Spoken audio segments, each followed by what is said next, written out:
তরকারির কালারটা কত সুন্দর এসছে দেখো। হ্যালো বন্ধুরা, আজ মা পটল আলু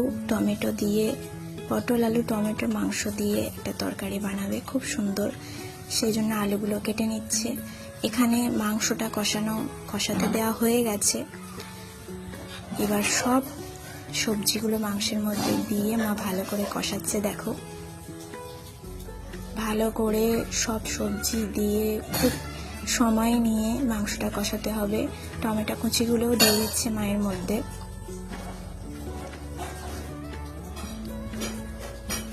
দেখো মা ভালো করে নেড়ে চেড়ে একেবারে সব ঘরোয়া মশলা দিয়ে মাংসটা রান্না হচ্ছে। গরম মশলা, যা যা ঘরোয়া মশলা লাগে, হলুদ, লঙ্কা, নুন, সব ঘরোয়া মশলা দিয়ে রান্না হচ্ছে, এক্সট্রা কোনো মশলা নয়।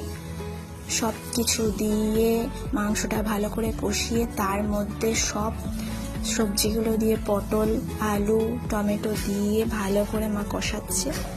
এরপরে রেজাল্টটা দেখবে কত সুন্দর হয়েছে তরকারিটা দেখো।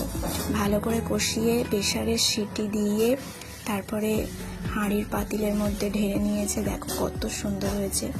যেরকম দেখতে সুন্দর হয়েছে, খেতেও সুন্দর হয়েছে বন্ধুরা, সত্যি বলছি।